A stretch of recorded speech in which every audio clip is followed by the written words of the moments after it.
Welcome to A Celtic State of Mind. I'm Paul John Dykes, and today I'm delighted to be joined once again by Colin Watt, who is sitting a socially distanced 2 metres away from me here, and everything's been cleaned down before you came into the studio. Colin, how are you doing?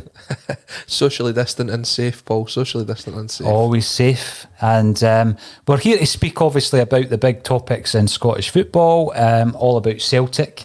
But, you know, straight away we've had a very interesting comment from Barry McGlinchey, and it is on the agenda today. So we will be talking about the lack of supporters in football grounds and the impact that's going to have. That's definitely on the agenda, Barry, so we'll come back to that.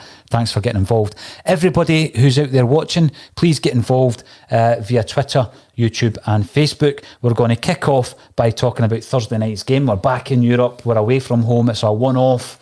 Colin, tell me your thoughts about the game. That's the most concerning part, isn't it? It's the fact that it's a one-off game. Anything can happen, and there is no second chance now.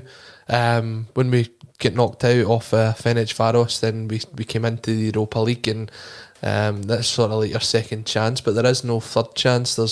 We have to go out and we have to go and win this game on Thursday night. So I'm expecting there will be changes from the side that played Livingston at the weekend. I've listened to you guys through the week talking about the rotation of the squad. And thanks for tuning in. That's okay. Someone's got to. But listening to the rotation of the squad and not really having a settled 11. And I think what you saw was on Sunday when Hibs played Rangers. Rangers now have a sort of settled 11. But with the amount of injuries they're carrying at the moment, when they're bringing players in, the players aren't of the same quality as the ones that they're missing. So it is obviously affecting their performances, and with the fact that we're kind of currently keep rotating, then you kind of try to cut out that possibility of injury in the squad.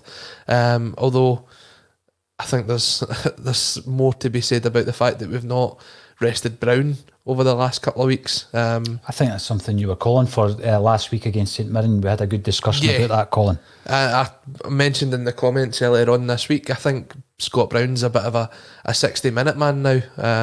When he gets to the 60-minute mark, if you're a couple of goals up like we were on Saturday, then I would maybe look to bring him off and rest him. I think Lennon's came out himself and said that he will have to rest Scott Brown for certain games this season, and that's only inevitable. I mean, the man's 35 years old. He's had 18 years in Scottish football. And the treatment that he gets and the lack of protection that he's had over the years, it will wear on his body. So if we do want him to be the one that drives us to 10 in a row, we are going to need to rest him. And there is players to come in like Ncham, Sorrow, Connell, guys like that that are looking for game time. Even someone, if you look at who we loaned out this week, Kerr McInroy, plays in that role, the Scott Brown role. Went to Dunfermline, scored 2 goals last night against Spartans. So it's a good place to play. So I've heard. But rotation, I expect to see probably 3 or 4 changes from the side that played Livingston to the side that plays Riga this week. They struggled against a San Marino team, and their stadium has a bit of safety concern as well. So be an interesting one. Let's see what lies ahead.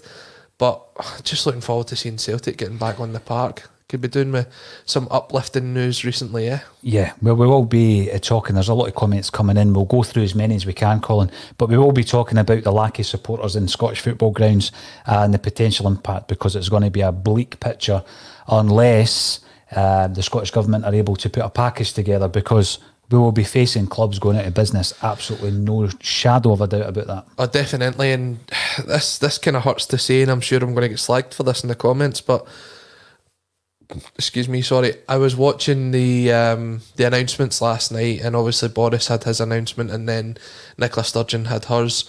But there was a programme on BBC just after it, which I only just realised that Martin Geisler's now part of the BBC Scotland team. He's a fantastic journalist, Martin.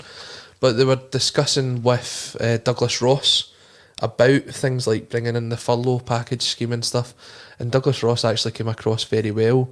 Terrible linesman. Tin hat on.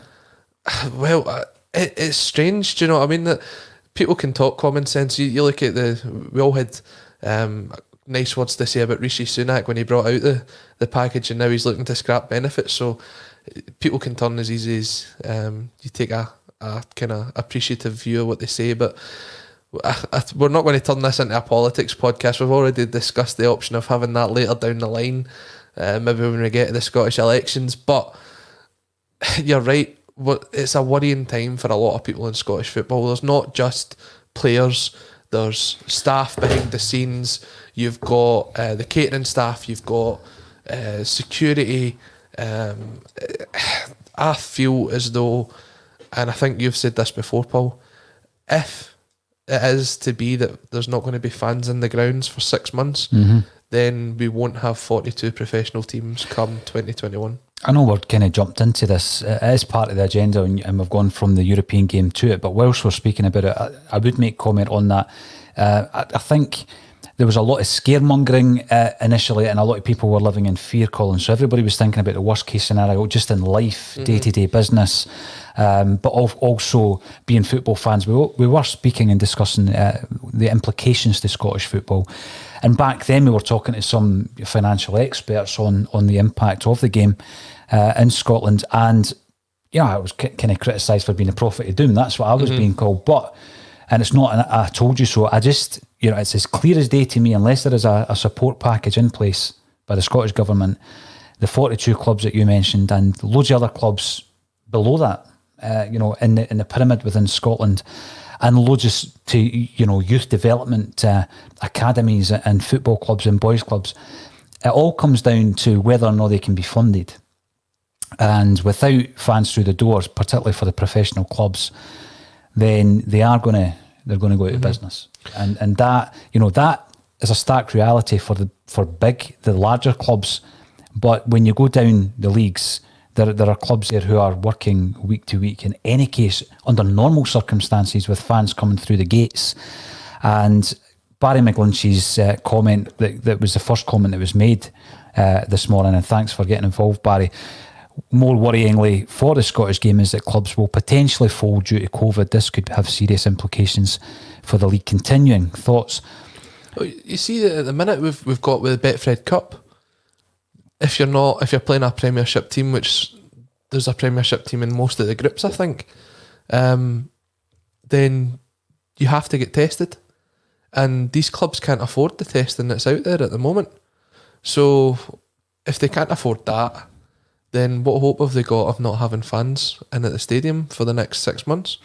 Well, what normally happens, Colin, when we're on air for about an hour or so, other developments are taking place in the world around us, and there's a suggestion here that there's been an announcement that no football fans in grounds till March. If that is the case, you'll be basically now looking for a support package for Scottish football clubs. Now, this, I don't think we could be criticised for this being selfish, because football isn't just a game.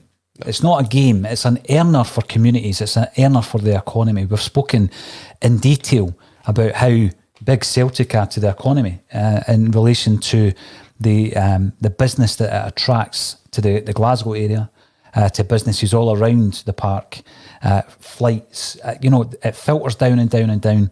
And it's millions and millions of pounds for the economy outside of Celtic Football Club. There was a study done on Ayr United, for example, and it showed you the figures were astonishing for a club just like Ayr United. It would be the same for Dunfermline Athletic and the business that 5,000 people in Halby Road every fortnight brings to the wider economy within Dunfermline. And it's the same for all these community clubs throughout Scotland. So without the fans, yes, the clubs are struggling, but loads of other businesses outside, in the kind of footfall area of Halby Road for Dunfermline or Kerrydale Street for Celtic. And these are the wider economic issues. Yeah. And that's why I'm saying that obviously the Scottish Government will need to speak to, Scottish football bodies to ensure that the game survives, Colin, because I'm not going to be selfish and say, Celtic can just move elsewhere and all this kind of stuff, and other leagues will have the same issues and we can all merge into one big league. You want the Scottish game to survive, and without a package in place, it's not going to survive. No, definitely. And my concern is, will they get the league started? Will they get the lower league started? Will clubs be able to afford even running the games. I mean, we've spoke about benefactors and things like that with James Anderson, who ploughed a good substantial amount of money into Scottish football over the summer. We spoke a couple of weeks ago about Mark Miller installing a new platform for clubs to show their games on an online website.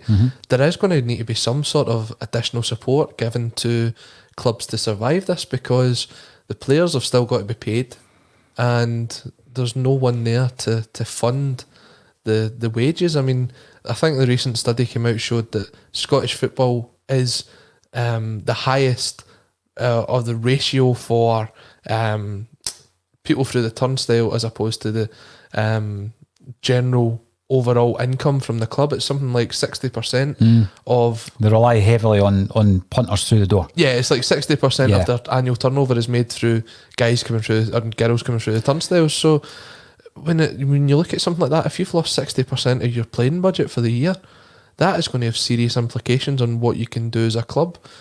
And to be honest, it's not just football. All the other sports are out there as well. We're talking about our professional rugby teams, our professional ice hockey teams, our professional, all these teams which have a fan base that cannot get to watch their club. And it's a serious worrying time in Scottish sport. It's a worrying time just generally, but you're absolutely right, Colin. And we will report as the news happens over the coming days. The Celtic State of Mind Bulletin has been extremely popular, Colin, none more so than yesterday when there was a ghoulish face appeared behind yourself in that window and people actually thought it was a ghost. And it started getting spread around. Well, who knows? But also, I need to point out the banner up here is our sponsor. Yes. People are phoning the number thinking it's a phone-in. So... please be aware that banner is our sponsor, and they've been getting phone calls for people making points about James McLean. So, cheers for that. It was all positive, though. Well, yeah. And also, going back to the football side of things, what I didn't ask you, you were saying that you felt it was unlikely that we would go with the same team. I agree with you. How do you think we'll line up? What's your predicted 11 for Thursday night? I think Julian will probably, if he's fit, will return back to the centre-half position. They were talking about trying to get him in. Seems to be a sort of back strain or something. If he's fit, I would play him. Back three? Back three. Julian, Ayer, Duffy. Probably look at Frimpong playing as the right wing back. And I'd probably play Forrest as the left wing back in there. Interesting. I know Greg Taylor, it's not that he doesn't put a foot wrong, but I think when you're playing a one-off game and you're looking for a more attacking lineup, I would have Forrest over him. In the middle of the park, you're probably looking at having Ncham, McGregor. Brown's probably going to play, but if it was me, I wouldn't play him. I would probably either play Christie or Turnbull in that position, just trying to, again, pull the team forward, drive forward. And I would, if possible, I'd go with Edouard and Ayeti up front. I think Ayeti's really coming on to a game, and it was interesting to see Dixie Deans talking about Ayeti, saying that he thinks he'll do very, very well for Celtic, but he's also a fan of Klamala, so if someone that was such a prolific goal scorer like that sees something in someone, then I'll give him a bit more time. Dixie's a fan of Klamala. Big fan of Klamala, he says, yeah. We met him last season, Dixie. We were talking to him about Bob Marley being a Celtic fan. It was a great day. We'll run through some of the comments. So, in your opinion, no Christie starting? I can't see him starting, no. Interesting. Unless someone in the midfield drops out. Okay, and you mentioned the return for Edouard, and that is the lead headline. Will we keep him? There's obviously been further press speculation where the bold Chris Sutton says that he would tear up his season ticket if Celtic sell Odsonne Edouard. Personally, the partnership that you said you would pick for tomorrow night, Ayeti and Edouard, it's got me excited. I think it's been a long time coming. The last time we had any sniff of a partnership was Edouard and Dembele, and it was split up before we could see it, building into what would have been a dream partnership. Definitely. Edouard more or less kind of carried that forward line himself for a long period of time. Griffiths came in for reinforcements last season. Season was stop-start. So I'm finally looking at the Celtic team, Colin, and thinking, Ayeti and Edouard, what a partnership that could be. Are we about to lose that? I'm not so sure. We're talking now, we're on the 23rd of September. The window closes on the 5th of October. So we've got roughly about 12 days, 13 days left of the window, something along them lines. I'm not so sure that Celtic's valuation will be met, especially when you look at some of the deals that the teams are doing down south. When you look at Liverpool over the last couple of days, signed Thiago for £20 million, only £5 million of that's up front. Right. They also signed Diego Jota from Wolves, £4 million of that up front. Now, we go on about Peter Lawwell being quite shrewd with his transfer movements, always looking to sort of do that kind of deal up front.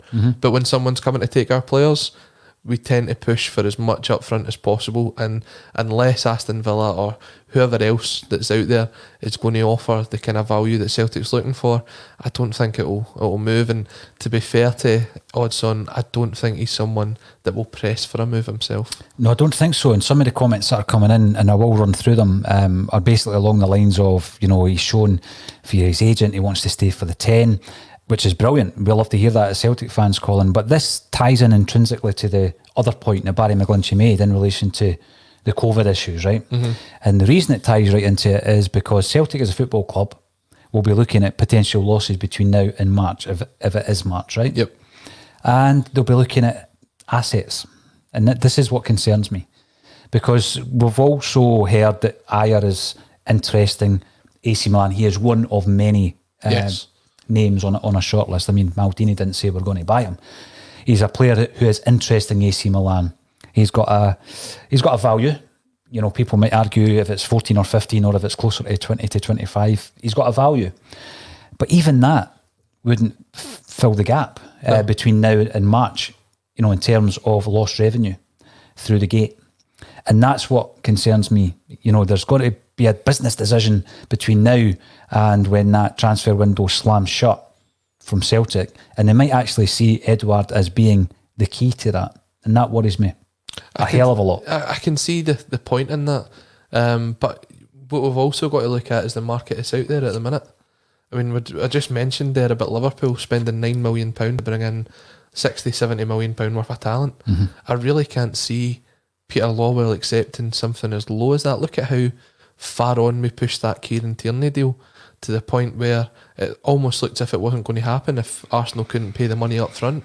He's done very well in that sense. He's done it with Arsenal with Tierney.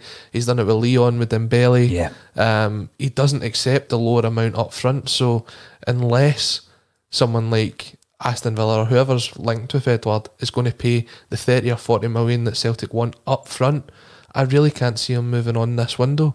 There is other players, as you mentioned, like Ayer. I'd probably throw in Cham, maybe Christie in there, who are attracting interest from down south. Thinking Cham was linked with a move to West Brom for about 14-15 million. I could see that happening more than I could see Edouard moving on for the sort of money that Celtic's looking for anyway. What you do know is that whatever is done between now and the transfer window closing, it will be done with Celtic's business interests at heart. That's one thing. You could criticise those in charge at Celtic, but for a fact that the decisions that are made will be made with that in mind. It won't be simply to outdo the opposition. We won't be spending money we don't have. It will be all about whether or not we can plan ahead over the next few months without any fans in the stadium. Well, what will be interesting to me is Thursday night, because Thursday night is a massive game in terms of potential revenue. If you get through this, then we've got a tie again in the playoffs. I actually can't remember who we've drawn. You've got those 2 rounds to get through to Europa League, which opens up additional revenue. It's not as great as the riches of the Champions League, but it is revenue that can help fill in that gap. We're talking about, we're going to have to balance the books. We're not the only team that's going to have to balance books. I'm not just talking in England and Scotland, but across the globe. You look at the likes of how Barcelona are moving on some of their players. They're not moving for mega deals at the minute. So if Celtic's valuation of Edouard continues to be the 30-40 million that we're talking about, there's going to be very few and far between that can afford that sort of money. You've got interest in Ayer, Cham, and I'm guessing Edouard. I know he's been linked with Villa, he's been linked with Arsenal. Arsenal's been mentioned in dispatches.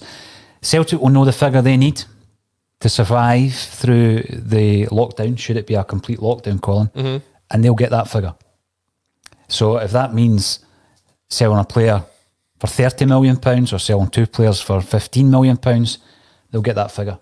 Well, it's interesting we spoke about Dermot Desmond's interview the other day. Dermot obviously is the money man at Celtic, and has been known in previous occasions to sort of help out when things were specifically needed. When we look at things like the Robbie Keane deal, when Brendan Rodgers came in, when Celtic really needed that investment, he sort of was there to help out. If he can maybe see the 10 in a row and the potential benefits of that, and outweighing the fact that he might have to finance a season, maybe that's something else that we don't know that's going on in the background as well. Well, Colin, we're going to report on it on a fact-by-fact daily basis. And, what I'm trying to say is we're in good hands in that respect, whereas there's other clubs who don't have these options. Definitely. There's clubs out there who don't have options. There's clubs out there who have been flogging a dead horse for a long time and won't get anywhere near the money that they're aspiring to achieve. So it's a bit harsh on Scott McKenna. Well, Scott McKenna, we could talk about him. I think Charlie Nicholas has made a few points about Scott McKenna and the fact that Celtic should still have signed them. But, these are the things that I'm not going to say I'm confident. I mean, nobody knows the future under these stressful times, Colin, but we're in good hands in that respect. Sometimes it's frustrating as a Celtic fan under normal circumstances when we're penny pinching, as they call it, but it does show under these circumstances that you are in good hands and safe hands, and I'm pretty sure that the decisions will be made with that in mind. Loads of great comments coming through. Let's read through some of them before we get back onto the other points that we want to cover. And Kevin Selt via YouTube: I'm sorry to say I'm convinced Eddie is going. Based on just the last 2 weeks, it's obvious that there's something going on behind the scenes. No way he's tired or not fit. I'm sure he's going, sadly. Now, what I wouldn't like to say straight away, Kevin, I can understand your point. I totally understand that.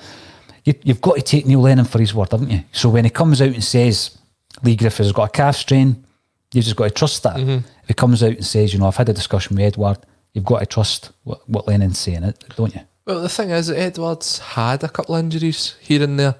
He looked as if he wasn't going to be. He was kicked all over the park at Tannadice. Yeah, he missed the game after that. He looked as if he wasn't going to play for the France under-21s, and eventually I think Celtic relented and let him go. And then he played something like 2 games in 4 days when he's still trying to get back to his fitness levels. So Edouard's a kind of player where if he turned to me as the manager and says, look, Gaffer, I don't think I can give you 90 minutes today, he is my prized possession. I'm not going to throw him out there against, sorry for any Livingston fans watching, a team of stone chuckers. They are a big, heavy, physical team. Stone chuckers? Yeah. Is that the same as hammer throwers? Something like that, yeah. I'm not going to put him out against that if he tells me he's not fit. Yeah. I'm going to protect my key asset. Can you imagine if we turned around and Edouard played on Saturday and we were actually trying to move him on and he breaks his leg? That's it. You've lost your valuable asset. Maybe there is something like that going on in the background, but for me, if Edouard turns around and says to me, I'm not going to be able to give you the best 90 minutes, if there's a place on the bench for him, Lennon said he was going to bring him on, but at 3-1 he thought the game was done. So if you can rest someone like that the same way we'd want to rest guys like Scott Brown, do it. But that's the argument, because we've been seeing time and time again about squad rotation, about resting certain players. Absolutely. Edouard's played a lot of football over the last couple of seasons. As I say, he was kind of carrying the forward line for long enough before Griffiths came in last season. And I think if you can get the opportunity to rest them against such clubs as Livingston, I mean, I thought we were going to win comfortably, far more comfortably than the scoreline suggested. Exactly, yep. And so that's a type of fixture that you can rest Edouard in and still get the result. And also with one eye on the Europa League game and how important that is on Thursday night as well, as you quite rightly pointed out, Colin. But probably in the background also with the potential that you just never know about your greatest asset and whether or not we're going to have to cash in on him. I would share Chris Sutton's frustrations. The virtual season ticket will only be getting torn up, but I can understand what he's saying. Oh no, definitely. But it goes back to a conversation that was had on this podcast, I think only a couple of days ago, when yourself and Kevin spoke about guys that were coming in and the kind of calibre we're bringing in now. We're bringing in a 5 million international striker in a Yeti. Yeah. So, whereas before when you said Edouard had to lead the line, the reason Edouard had to lead the line is because there wasn't really there someone that could come in and do the exact same job that he's doing at the minute. Yeah. So we had Lee Griffiths when he was fit. We had Klimala coming through. We had Bayo, but there wasn't one that you could turn to in a game against Livingston and say, go and score me a couple of goals. This way that you could probably now turn to a Yeti if Edouard was ever out for a period of time and hope that he could lead the line for you. Absolutely. I'm keen to get through as many points as possible. This is a slightly earlier bulletin today, Colin. Yep. And there's a reason for that might become clear before the transfer window closes shut. Will you be with us on that night? We're going to do a special evening edition. Well, you told me you were going to send me to Lennoxtown. I don't know if the new restrictions will stop that from happening, but I think this will be we're going to do a live stream for most of the night. Absolutely, yeah. Yeah, we'll get our yellow ties digged out for that one. Aye, perhaps. Via Facebook, Edouard's agent said 10 in a row was important to him. Neil Lennon said no bids. We will hold on to him until May. I hope you're right. I really do. Lawrence Z. Reid via Twitter. We have to. He's our best. He's a star man. I totally agree with you. He absolutely is the star man. And I think that, if we were to lose him, it would be so disappointing. But I don't think it will be a football style decision. I think it will be a decision based on the announcement yesterday and how that's going to affect the club's finances. Well, the thing for me again, and it's something I brought up yesterday, is if we let him go, we still need a replacement, because I wouldn't be comfortable going into the season with just a Yeti, Klimala and Griffiths. Griffiths, we all hope he gets back to his best, but we don't know when that's going to be. Klimala, I don't think I've shared the same optimism as Dixie Deans. I don't think he'll ever be the guy that's going to score you 20 goals a season. And then once again, we'd be relying on a Yeti, the same way we've relied on Edouard for the last couple of seasons. You want to leave the transfer window stronger than how you entered it.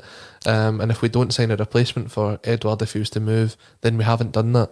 Same way, if we don't sign a replacement for Ayer if he moves, we've not done that either. Okay. And that takes us on to the Charlie Nicholas point. Before I come to that, Davey on YouTube, time for players to nail their colours to the mast. Look at what a bit of criticism done for Christie. Clone Henrik Larsson. I wish we could. We've got some match-worn jerseys out there. Maybe be able to extract some sweat from it, and I'm not sure what you can do with that. So what we've got Charlie Nicholas saying that we should have signed Scott McKenna. Agree? Disagree? No. He's a stone chucker or a hammer thrower or however you want to put it across. Honestly, I've watched Hearts and I've watched them play for Scotland, and I don't see what everyone... Sorry, yes, for Aberdeen and for Scotland. I don't see what anybody sees in him. I really don't see it. I mean, I think we're almost verging on the same sort of territory as what we did when we signed Jack Henry. I don't think I could see... Jack and Bauer. Is it got to be that because Scotland struggle for a position, when someone shows any sort of potential, then immediately is the next big thing? I seen a lot of comments yesterday about signing Ryan Porteous. Ryan Porteous is not a great defender, and he's nowhere near good enough to come in and play for Celtic. Is that simply based on the fact that he wound up various Rangers players? I'd say that is exactly what it is. Seriously? I don't... See these people that come in and say, sign this guy. You have to take it in and look at the squad we've got and ask, are they any better than the player that are coming in? We're talking about signing Ryan Porteous to replace Christopher Ayer.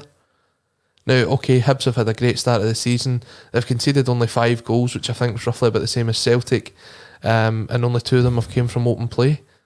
But is he going to be able to go up and play against Riga on Thursday night? Is he going to, when we hopefully get into the group stage and we come up against teams like Lazio, would you want to go into a game against Lazio with Ryan Porteous as your centre-half? I really don't see it. We're looking, and I get the attachment to a Scottish player coming through and showing a bit of grit and being a Celtic fan or a anti-Rangers fan, But let's be realistic here. Let's look at players that are actually going to improve the squad.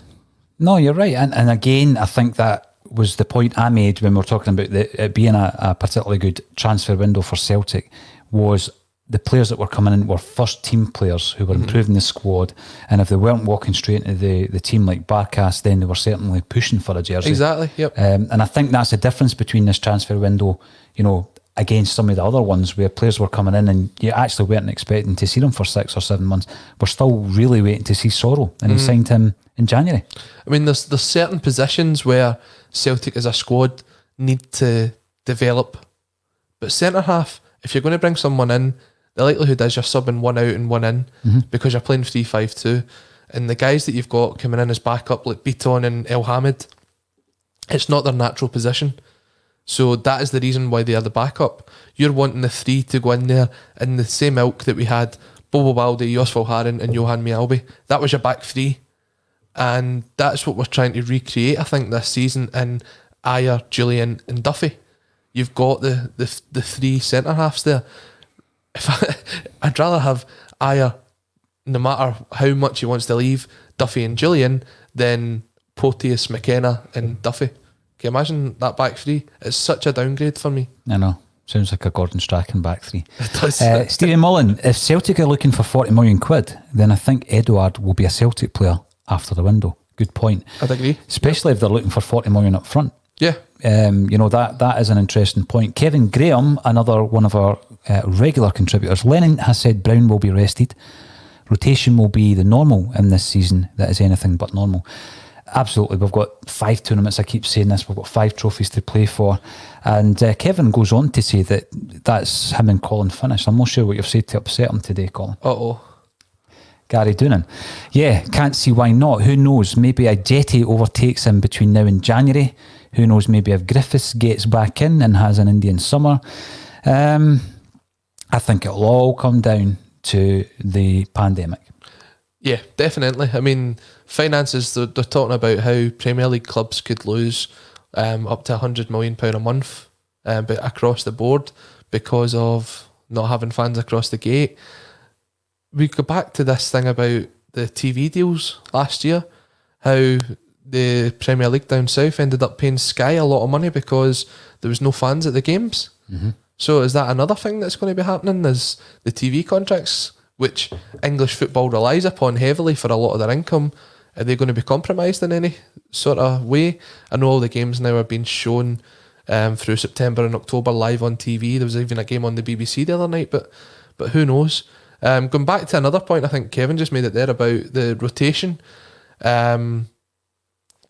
It reminds me of when Liverpool were sort of going through that spell, and they had like Torres and Garcia and players like that, and they were all competing. They qualified basically from the first qualification round of the Champions League right through to the final. They're playing in the League Cup, etc.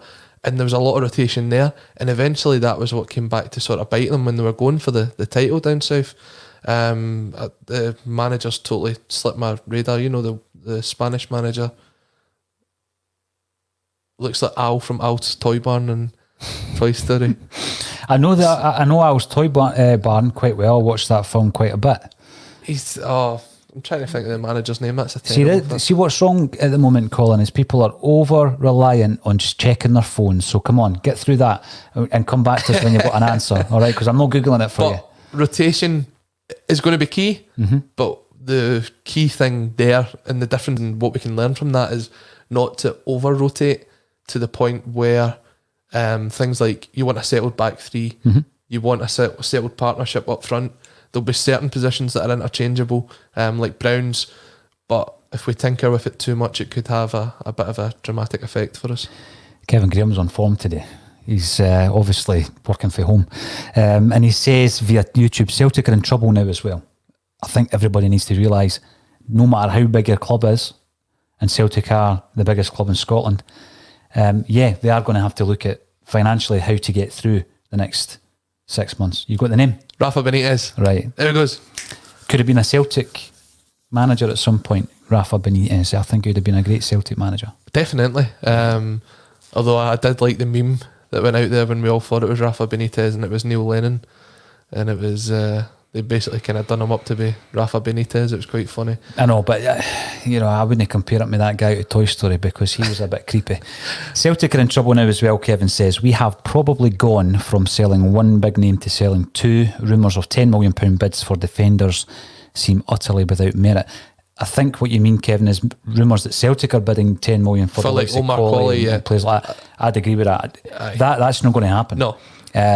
But as I say, Celtic as a business will look at how much money we need between now and, let's say, March. And if it means selling two guys like Ncham and Ayer, then it will happen. For me, I've harped on and on and on about this. We can have 6 loan players this season. And I think as we get closer and closer to the window closing and players down south are looking to get themselves involved in the Euro 2021 squads, as clubs down south are looking to try and get players off their wage budget, then I feel like these deals will open up to Celtic. And if we do move on someone like Ayer or Ncham, maybe we replace them with guys like Benkovic at Leicester, who was nowhere near their starting Remember squad. him? And other players of that ilk may become available. They will need to, obviously, as you say, adapt to the situation, Colin, won't they? Football Prime Ginger. What a name. Welcome to the show. You two should do a watch along for the Riga versus Celtic game. Really enjoy these podcasts. Keep it up. We were doing full watch alongs, and it was a 2.5 hour to 3 hour experience, I think you would call it, for games. We were doing that. So we've been splitting them up into pre-match, half-time, post-match, and we'll see how it goes. The big issue we had actually watching the games was a time lag. So we were watching it apparently live in the studio, but people were texting us and people were actually commenting quicker than it was happening on our screen. So yes, we will try and get round that, and until we get round that time lag, unfortunately we'll need to just go for the pre-match, half-time and post-match. Yeah, and there's some clever people out there that can edit 30 seconds into a 2.5 hour broadcast, so we'll play it safe at the minute. The same way we're playing safe with the phone in. Until we've got it ready to go, I don't think we'll quite verge into that yet. It goes back to when we used to do the live gigs, Colin. I would never put the mic into the crowd, and I'm of the same opinion when it comes to the phone-in, to be totally honest with you. Some of the points that also I was going to cover yesterday was about Fraser Forster. You're talking about the loan market, and obviously the grass is not always greener. I think Fraser Forster's situation has shown that, hasn't it? No, and I mentioned that in the comments last week. I think Fraser Forster will now look at what's happened and maybe regret his decision. Do you know what? People have got to make these decisions almost on the snap, on the fly. A lot of people saying last week as well, don't bring back Roberts, he turned us down. No, look, guys are going to go out and make mistakes in their career. I'm sure Gary Hooper regrets leaving Celtic, probably Joe Ledley as well. Guys that thought that it was their time to move on. Look, football's a short career. That's what we keep getting told when we talk about the Kieran Tierney move, and how personally I think he moved too early, but everyone out there saying it's a short career, he's got to make his money.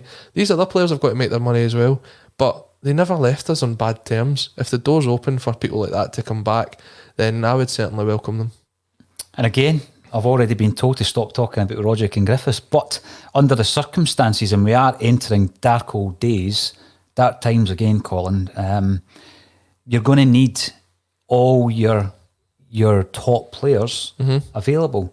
And Roderick and Griffiths have it in them to be first team contenders, and I think that's why I keep banging on about them, because at the moment they're 2 empty jerseys, and I think they both need to step up to the mark and become part of the first team squad. It was good to see Roderick back in the subs bench, certainly at the weekend, and I think there will be games for Roderick to get his fitness up between now and the break, which is actually only 2 weeks away now.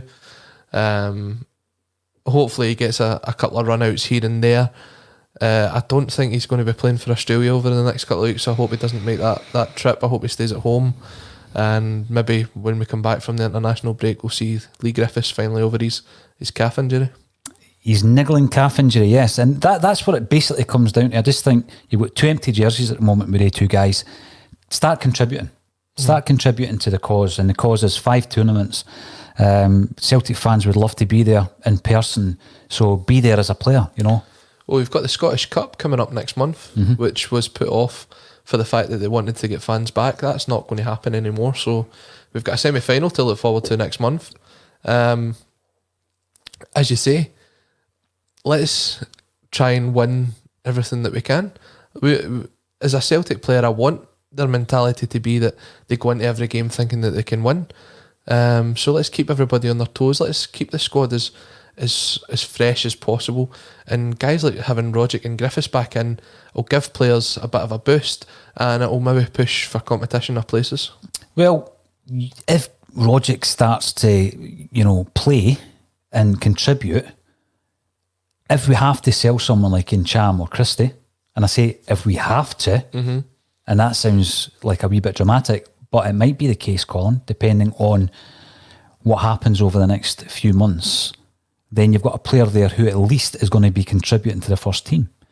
We get a lot of comments on this broadcast, in relation to Luca Connell, because we don't often mention him, to be fair, because he hasn't played much in the first team. I think he was bought with first team experience that he had gained at Bolton, and I think the first time I seen him was against Rennes in the friendly game. Sure, he played pretty well, if I remember right.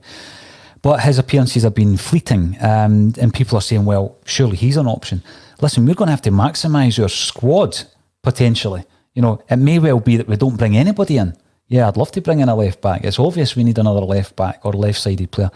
I'd love to see Paddy Roberts coming in. There's been talk about James McLean, not for me personally.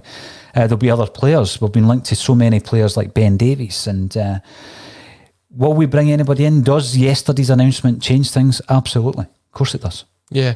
I mean, anything like that's going to have a knock-on effect. Although you don't see it up front, it's what goes on behind the scenes and what we were budgeting for and what we were expecting to happen. Stephen Robinson actually came out and says that he doesn't want his players to get used to having to play without any fans, and I totally understand that. It's not something that I want to even contemplate of not getting into a ground this season, because it's quite a sad thought that something that you've been doing all your life is out there, and people say, oh, do you know, there's a pandemic going on and there's more important things. No, we get that, right? But when you take something which is part of someone's, it's almost part of someone's DNA, is just to go to the games as frequently as you can. It is going to have an effect on them. You look at someone like Paul Tim, he would be away watching this game tomorrow night. That's his life. His life is Celtic, and for him, I can't imagine what it's like. And there are many more. There are many more like Paul. Oh, definitely, definitely. And I just think, you definitely do have that element, Colin, of wanting to do something that's been part of your life for so long. But you also have the element of people's jobs and the wider economy who benefit from crowds at football games. Not just the big clubs. I used Ayr United as an example. There's a great report on the SFA's website about how much within the economy Ayr United bring to the table. So all of these clubs bring a huge amount, even if their average attendances are in the thousands in terms of 4,000 or 5,000. They're still bringing a lot to the economies around about them, and that's the saddest thing about it. Every single club will be staring at that information today and looking at how they can survive, Celtic included. And I'm confident. I'll criticise the club where necessary. I'll criticise Neil Lennon, and that you've got to do that. Otherwise, you'd be as well being employed by the club. And I am confident that the people in charge of Celtic will make the right decisions for the club to ensure that we come out of this. No, I agree with you. As much as we do lament the transfer strategy from time to time, and we see things like deals that we thought were going to be goers, guys like Christian Piscini, guys like John McGinn, players like that, where you're thinking this is it, we're ready, we're going to get them, this is it, and something falls through at the last minute. I have no doubt in my mind that the board at Celtic definitely, where as much we think they're sort of stingy and hold back, they do have the club's best interest at heart, 100%. Of course they do. And I don't think that they'll ever get to a stage where we're living out with our means, unlike some other clubs. Colin, it's always been a pleasure to have you here at the studio. You'll be doing it again very, very shortly. We'll go on early today, 11:30, 11:45, because we had to, because I need to go on the road, because there's something happening in the world of Axom that I can't announce at the moment. So thank you everybody for getting involved via YouTube, Facebook and Twitter. And the last thing for me to say today is thank you very much, Colin Watt, for joining me on A Celtic State of Mind. Hail, hail.